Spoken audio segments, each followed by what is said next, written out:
Ah, ça peut stopper. Très très cool. Les enfants sont plus grands.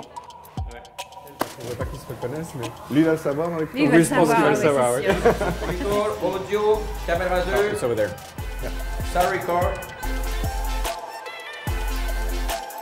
Un gros merci, Eric et Rachel, merci de prendre du temps. C'est une super grosse fin de semaine pour vous. C'est hyper chargé. Merci. Là, on est vendredi au moment où on se parle. Oui. Dans 2 heures, vous allez parler des centaines d'ados. Ouais. Là, demain, une conférence proche de 700 personnes qui vont être là. Ah, c'est C'est magnifique. génial. Dimanche, avec nos célibataires de l'Église. Oui. Puis vous prenez quand même le temps pour être avec nous. Fait que, premièrement, un grand Oui. merci. Merci. C'est vraiment On est apprécié. ravis d'être là. Et je pense que vous êtes arrivé hier. Fait Oui. qu'il n'y a pas trop de décalage, right? Non, juste 2 heures avec le Colorado, ça va. Piece of cake. Et puis, en fait, avant de commencer, Oui. est-ce que vous pourriez vous présenter pour qu'on puisse mieux Alors, vous connaître? rapidement, on est Eric et Rachel Dufour, donc on est français d'origine. On vit en dehors de la France depuis 20 ans et 11 ans aux États-Unis, au Colorado, à côté de Denver. Et en fait, on a créé un ministère qui s'appelle Serving Alongside Ministry, et où on apporte des soins pastoraux à des couples de pasteurs, de missionnaires, de leaders dans un ministère, et puis aussi à des célibataires. Et on a 2 parties à notre ministère, une partie qui est préventive, où on fait des conférences, on donne des conférences comme ce week-end, et puis un peu partout dans le monde. Et puis on a une partie qui est plus interventionniste, et on va prendre un couple à la fois, et on va travailler avec eux pendant une semaine. Et on a 5 fils et 3 belles-filles.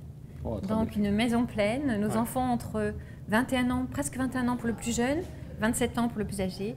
Et voilà, on a une super famille. Et puis, si les gens, après vous avoir écouté, ils veulent en savoir plus sur Eric et Rachel, je pense que vous êtes booké de toute façon Oui. dans votre Oui. temps perso. Mais juste pour je veux en découvrir plus sur Eric et Rachel, sur qu'est-ce qu'ils font, le contenu, où est-ce qu'on va? Où est-ce qu'on va pour vous trouver? Alors on a un site qui s'appelle ericerachel.com et là-dessus vous allez pouvoir trouver un test pour voir où vous en êtes dans votre couple et puis vous inscrire pour une newsletter, ce qu'on envoie 3 fois par semaine, Ok. avec plein de conseils pratiques pour le couple. On a des super retours avec ça, donc c'est un très bon moyen de nous suivre. Et puis aussi bien sûr les réseaux sociaux, Ok. Eric et Rachel sur les réseaux sociaux et Facebook, etc. Nice. Ces choses-là. Alors aujourd'hui, en fait, on avait envie de vous parler d'un sujet que beaucoup de parents se posent. Fait qu'on voudrait parler on l'a appelé comment et quand parler de sexualité avec nos enfants. L'idée, c'est que beaucoup de notre génération, on n'en a pas parlé enfant. Ouais, Moi, c'est j'ai jamais parlé de sexualité à table avec mes Moi non parents. plus. Pourtant, ça existait. On savait qu'à quelque part, ça existait, mais on n'en parlait pas. De rien. Et puis, cette génération est devenue parents.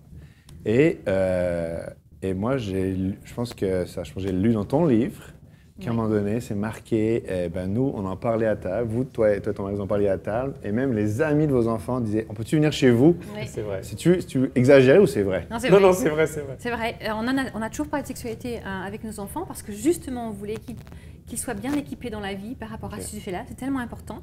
Et effectivement, quand on avait nos enfants en Skype parce qu'on était en voyage, leurs copains essayaient de poser des questions au travers d'eux et puis espéraient quand ils venaient manger à la maison que c'était un soir où on allait discuter de sexualité. C'est un de nos grands fous rires avec nos belles filles parce que quand elles sont arrivées chez nous, dans notre famille, et bien, autour de la cheminée, hop, les gars parlaient de l'orgasme féminin ou des choses comme ça avec nos belles filles qui débarquaient chez nous.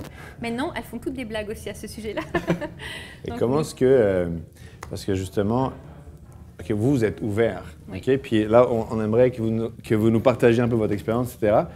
Puis nous, en fait, notre génération, on n'a plus de tabou, Ouais. mais on n'est pas forcément bon pour en parler. C'est vrai. C'est l'exemple que je donne, c'est genre, notre génération peut avoir accès à moi je suis fan de sport, tout le sport en HD, à la télé, partout sur les grands écrans, mais ça ne fait pas nous des sportifs. Oui, c'est Fait que vrai. j'aimerais qu'à travers notre échange, comme vous puissiez nous partager, nous donner des clés, des trucs pratiques sur comment adresser ce sujet-là.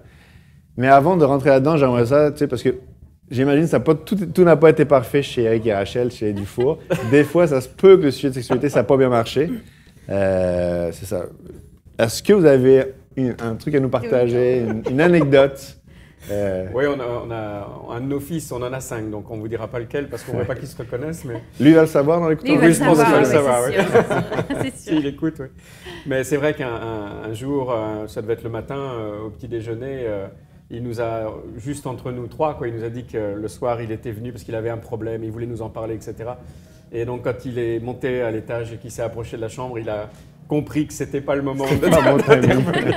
Et moi, Ok. je ne veux pas savoir.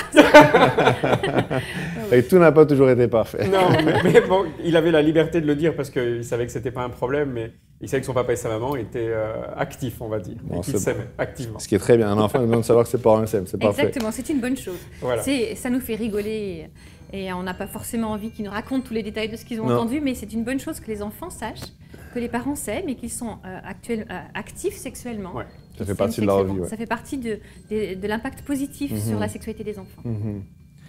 Fait que c'est un vaste sujet. Comment et quand parler de sexualité avec nos enfants. Ouais.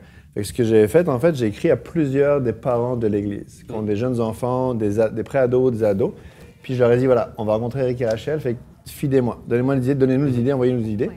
Fait qu'on les a regroupés par capsules. Et puis, il y a différentes capsules sur des thèmes principaux.